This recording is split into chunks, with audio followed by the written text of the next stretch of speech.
Bien. Je sors ce matin à la veille de la fête de la jeunesse du Cameroun pour m'adresser une fois de plus aux jeunes comme moi, pour m'adresser à mes semblables, à ceux que j'appelle ma classe, ou alors à ceux qui sont un peu plus petits plus jeunes que nous. Ce matin, je vais une fois de plus vous éveiller, comme je le fais toujours.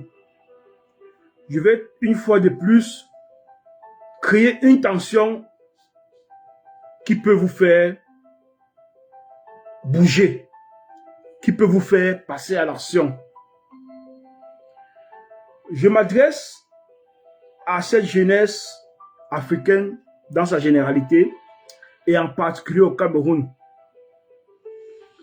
Cette jeunesse qui est abandonnée à elle-même.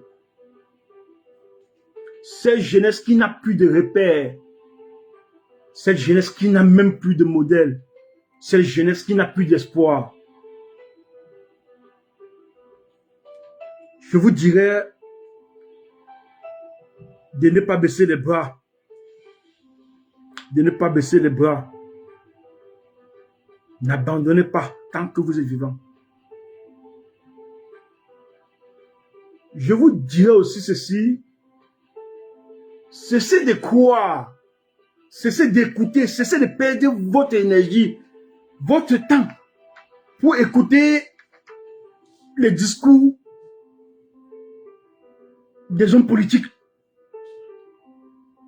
Cessez d'écouter les discours des hommes politiques. Ces discours pleins de contenu, mais qui ne sont jamais appliqués. Ces discours sont souvent pleins de contenu, pleins de très beaux contenus, de beaux tests, beaux messages. Mais on ne les applique jamais. Au Cameroun, il y a un discours dans lequel on dit que le septennat, le nouveau septennat est placé. Donc, le nouveau septennat priorise les jeunes et les femmes. Mais est-ce que c'est la première fois que tu entends ce le discours? Ça fait combien d'années que tu entends ce discours? Moi particulièrement, ça fait une trentaine d'années. Ça fait une trentaine d'années que j'attends ce discours. Mais jamais, rien n'a jamais été appliqué. Rien de tout ce qu'on dit ne s'est jamais réalisé. Donc, cessez de perdre même vos minutes. Cessez de perdre votre temps pour écouter ce discours. Pendant que ce discours passe dans les télévisions, concentrez-vous à lire peut-être prenez un petit livre de développement personnel. Ou concentrez-vous à développer une petite stratégie. Cessez d'écouter ce discours. Cessez d'écouter ce discours des politiciens qui ne nous aident à rien. Arrêtez d'écouter cela.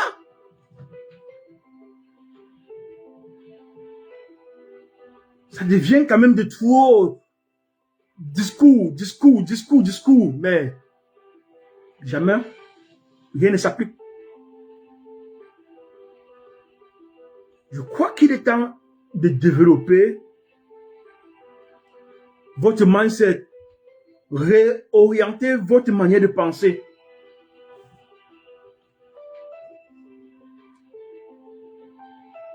Pensez à autre chose.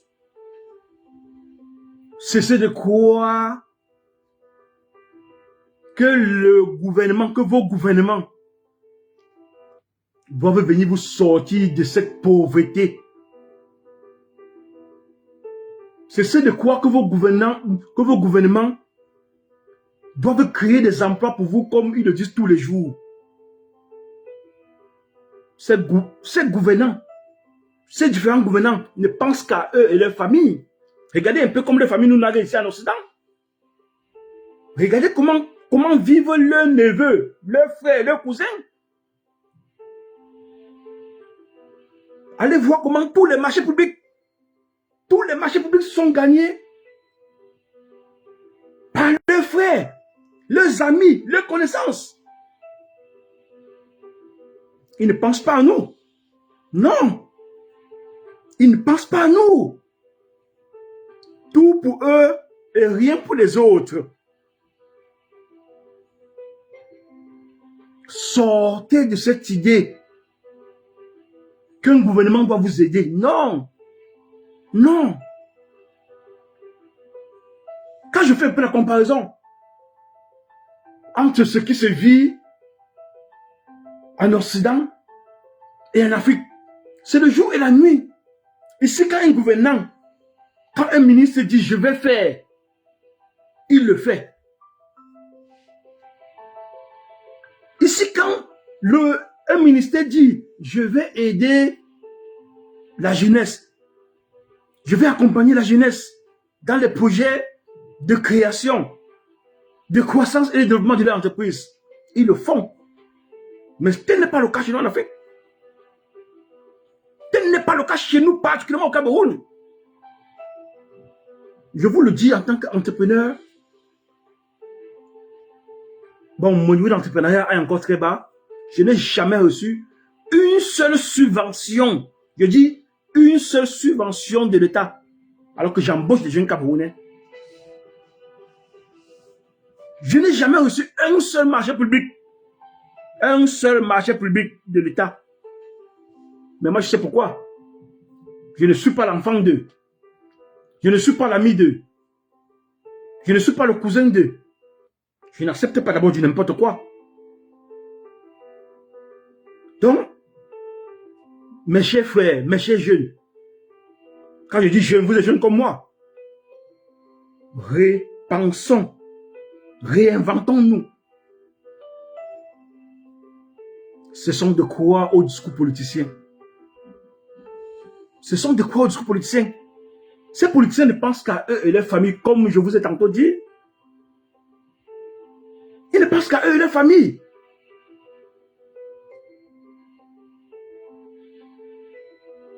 Je crois que la solution ne viendra pas de ces politiciens. Chaque jeune doit se réveiller. Chaque jeune doit se réveiller, doit penser autrement. Ne comptez non plus sur vos familles. Ne comptez pas sur vos familles. Ne comptez pas sur vos amis. Comptez sur vous-même. Si quelqu'un vous donne quelque chose, appelez ça un bonus. Appelez ça un bonus. Pour un départ, si vous n'avez pas cherché à commencer très très bas, arrêtez aussi de vouloir mettre la charrue avant les bœufs. Vous êtes formé dans un domaine. Une tierce entreprise vous appelle pour un recrutement. Vous n'avez pas d'expérience. Vous n'avez aucune expérience dans le domaine. Mais ça veut dire que vous venez dans cette entreprise-là, vous faites former. Vous venez acquérir des connaissances. Surtout que nous connaissons l'écart qu'il y a entre la théorie qu'on donne dans nos universités, dans nos écoles, en Afrique, et ce qui se passe sur le terrain. C'est le jour et la nuit. Donc quand une entreprise vous appelle pour un départ, une entreprise vous appelle pour vous recruter, acceptez le salaire aussi bas qu'il soit. Même si ce salaire ne vous permet que de sortir de la maison. Ce salaire ne vous permet que de payer le taxi. Acceptez d'abord ce salaire. Entrez en entreprise. Observez, travaillez avec abnégation et dépassement.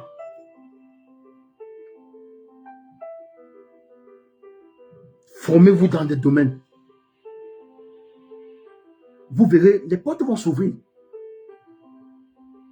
Ce n'est pas parce que j'ai un baccalauréat, ce n'est pas parce que j'ai une licence que je vais entrer dans une entreprise obligatoirement avec un salaire de 300 000 francs. Non!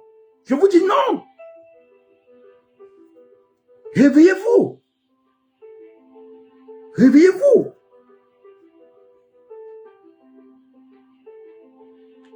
Moi qui vous parle, aujourd'hui, je fais dans la vente, dans l'importation et la distribution du matériel médical. Je suis entré dans ce domaine étant titulaire d'un MBA. Je dis bien, étant titulaire d'un MBA, une maîtrise et un MBA. Ayant déjà d'expérience professionnelle dans l'enseignement, parce que j'étais enseignant au secondaire. Ayant de l'expérience dans l'enseignement. Mais on m'a recruté dans la vente du matériel médical pour un salaire de 30 000 francs CFA. Je dis bien 30 000 francs CFA. Je ne sais pas combien ça fait en euros, en dollars. Mais j'ai accepté. Je suis entré, j'ai observé. J'ai vu comment ça se passe. Je savais d'où je viens. Je savais où est-ce que je veux aller. Je n'ai pas dit, bon, puisque j'ai un MBA, j'ai de l'expérience dans l'enseignement, j'ai de l'expérience dans la microfinance parce que j'ai aussi été employé à l'Express Union. Il va falloir que cette entreprise me paye 200 000, me paye 300 000 parce que j'ai le MBA. Non! Je n'avais aucune connaissance du matériel médical, du matériel hospitalier. Je n'avais aucune connaissance de ces produits. Je partais apprendre. Je partais m'abreuver du savoir. Je partais m'abreuver de ce qui se trouve dans cette entreprise.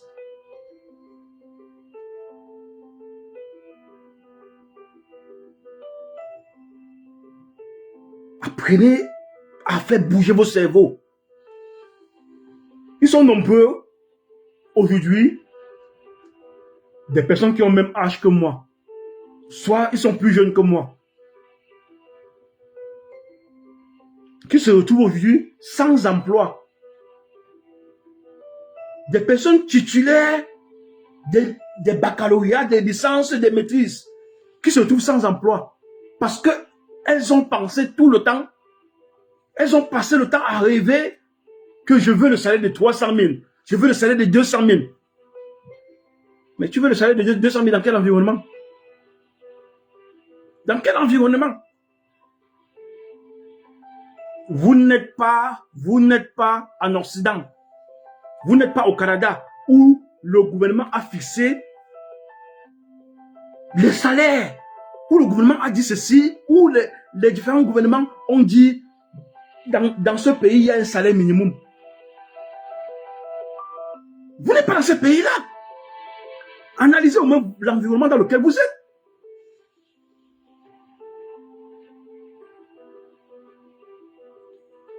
Ici au Canada, par exemple, un employeur te recrute, il ne peut pas te payer en deçà du salaire minimum. Et il faut savoir, même ici, nous partons en entreprise vendre nos expériences. On ne peut pas vendre les diplômes, non. On ne va pas en entreprise vendre les diplômes, on peut vendre l'expérience. On peut vendre notre savoir, notre savoir-faire. Qu'est-ce que je sais faire? Qu'est-ce que je peux faire? Qu'est-ce que je peux apporter à cette entreprise? La balance contribution-rétribution ne doit pas être équilibrée. Ne peut pas être équilibrée si ta contribution n'apporte rien à l'entreprise. L'entreprise doit te rétribuer par rapport à ce que tu lui donnes. Cessez de rêver. Analysez l'environnement dans lequel vous êtes. Adaptez-vous, mais avec un regard un peu extérieur. Je vous ai toujours dit, n'attendez pas à avoir 5 millions, avoir 1 million avant de vous lancer en entreprise, avant de vous lancer dans le monde de l'entrepreneuriat. Commencez petit. Commencez avec des petits montants. Commencez avec des sommes pas aussi colossales.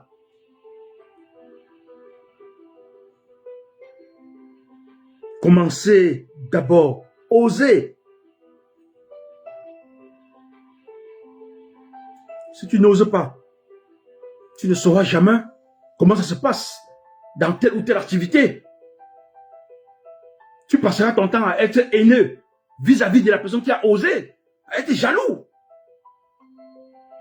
à dire tel ou tel a de la chance, ou tel n'a pas de chance. Parce que tu n'as pas osé. Essayez, même si vous échouez, la somme des différents échecs constituera la base de ta réussite à l'avenir. Parce que plus tu échoues, tu as au moins des expériences. Ce sont des expériences. Tu ne tomberas pas dans le même trou 2, 3 fois. Tu auras appris quelque chose quand même.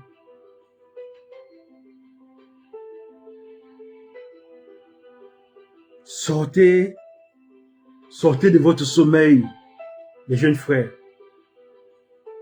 Sortez de votre sommeil.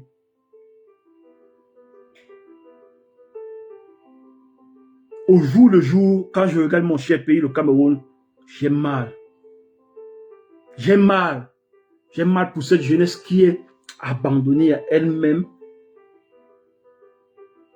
mais qui ne veut pas se réveiller. Cette jeunesse qui veut attendre tout du gouvernement et de la famille. Je vous ai dit, le gouvernement du Cameroun, nous les jeunes là, ils ne nous apporteront jamais rien. Ce gouvernement qui est en place là, ne nous apportera jamais rien. Ça fait combien d'années? Moi, je suis, d'ici quelques années, j'aurai 50 ans. Mais je n'ai jamais rien reçu du gouvernement camerounais. Je n'ai jamais rien reçu. J'ai plutôt donné. J'ai plutôt donné. J'ai formé des enfants qui sont aujourd'hui à l'université, j'ai formé des enfants. J'ai payé des impôts à travers mes entreprises. J'ai payé des impôts.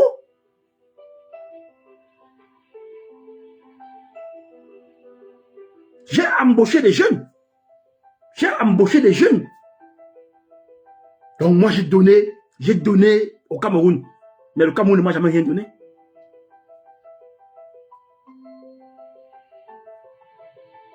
Réinventez-vous, s'il vous plaît. Réinventez-vous. Et il faut savoir, le temps passe. L'âge ne fait qu'augmenter. C'est pour cette raison qu'aujourd'hui, on se retrouve avec des jeunes de 50 ans dans la maison de maman, dans la maison de papa. On se retrouve avec une jeunesse diplômée, une jeunesse bien formée. Mais cette jeunesse est encore sous les couettes, sous le lit de maman, sous la couverture de maman. Mes jeunes frères, à un certain moment, quand je parlais de oser, vous pouvez aussi regarder à côté. Moi, j'ai toujours une phrase que j'ai utilisée depuis longtemps. Le bonheur n'a pas de résidence. Le bonheur n'a pas de résidence. Si ça ne va pas au Cameroun, porte ton sac, mets tes diplômes dans ton sac. Va essayer à côté au Gabon. Va essayer à côté en Guinée. Dès que tu te fais un petit partout là-bas, un peu de capital, soit tu te lances dans l'entrepreneuriat, ou tu peux décider d'aller en Occident, de chercher. Pourquoi passer le temps à rester toujours sur place? Ça ne va pas, tu restes sur place, tu restes sur place.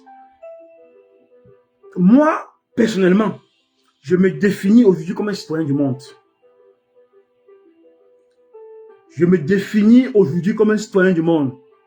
Tout pays de ce monde qui m'accueille, qui respecte mes droits et libertés, qui protège mes intérêts et qui a des avantages, qui peut me donner des avantages. Je m'installe. Je ne perds pas le temps. Je m'installe. C'est la raison pour laquelle je vous dis toujours que je suis à la recherche de plusieurs nationalités.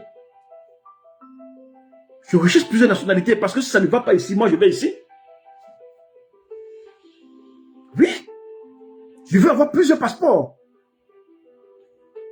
Parce que je refuse de me faire piétiner par qui que ce soit.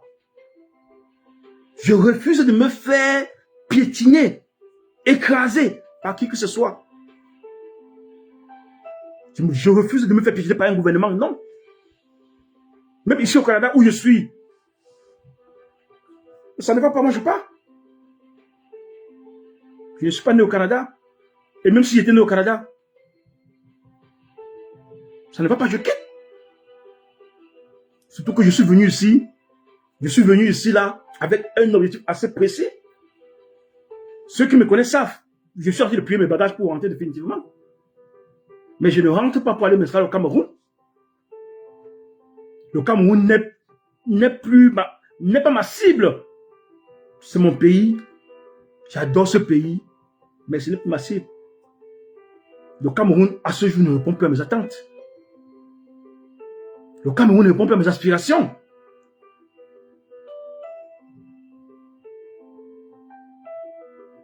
Le Cameroun est un pays qui tue sa jeunesse, tue et enterre sa jeunesse, tue et enterre les entreprises.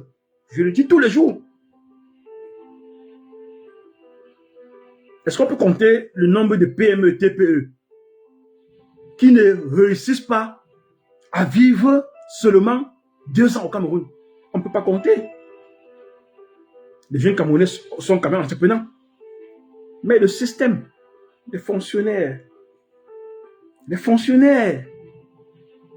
et tout le système broie ces jeunes, empêche ces jeunes de sortir la tête de l'eau. Si vous voulez bien regardez les qui gouvernent le Cameroun. Est-ce que ce sont les jeunes?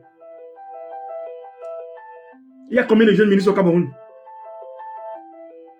Il y a combien de directeurs de grandes entreprises au Cameroun? Donc, mes chers frères, réveillez-vous. Réveillez-vous. Parce que le temps est en train de passer. Le temps passe. Et à un certain moment, il se fera tard. D'ici quelques années, nous n'aurons plus la force, l'énergie que nous avons aujourd'hui. Oui. Si tu as passé ton temps à dormir sur tes lauriers, tu as passé ton temps à attendre un gouvernement qui n'a rien fait pour toi, tu as passé ton temps à attendre tes frères, tes soeurs qui n'ont rien fait pour toi, et tu es à la veille de 55, 50, 60, mais là tu es fini. Le temps est en train de passer. Le temps est en train de passer. Et comment feras-tu à ta retraite? La retraite ne se peut pas quand on a 50, 60 ans. On ne peut pas une retraite quand on a 50, 60 ans. Non. Non. Si tu as passé le temps de ne pas travailler, comment tu dois faire pendant ta retraite? Comment feras-tu pendant ta retraite? Donc, s'il vous plaît,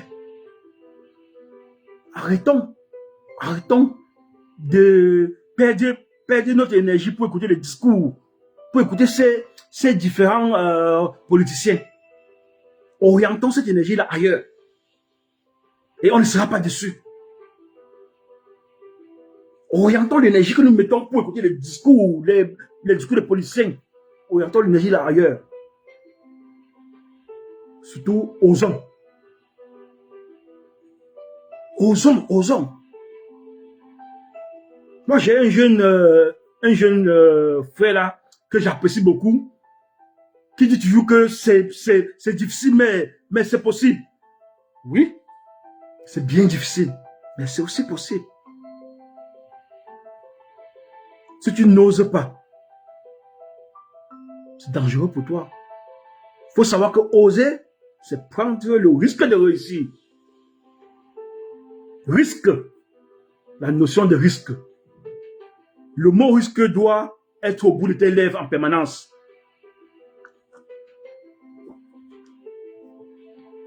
Qui ne risque rien n'a rien, comme on le dit partout.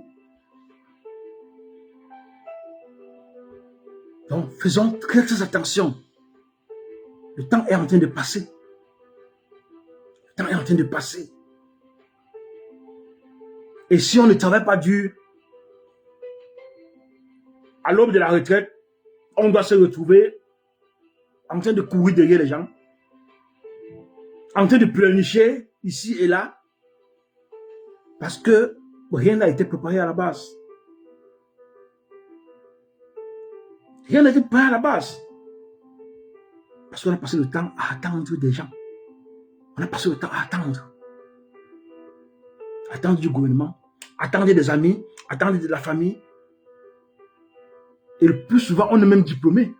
Quand tu es diplômé, ça veut dire que tu as quand même une capacité d'analyse. Tu as une autre manière de voir les choses. Mais analyse donc ton environnement. Analyse ton environnement. Tu verras que c'est mauvais. Fais-toi une force. Ça va créer une tension en toi et tu vas sortir de ta torpeur. Tu vas essayer. Et je verrai comment tu ne dois pas réussir. Je verrai comment tu ne dois pas réussir. Faisons très attention, le temps est en train de passer. Nous sommes en train de vieillir. Ça, c'est un peu mon message à l'endroit de la jeunesse africaine et particulièrement aux Camerounais ce matin. Parce que je suis en train de voir les choses qui viennent là. Ça sera très très mauvais. Plus mauvais qu'aujourd'hui. On vous a parlé du septennat des jeunes et des femmes, non? On vous a parlé du septennat des jeunes et des femmes? Attendons voir.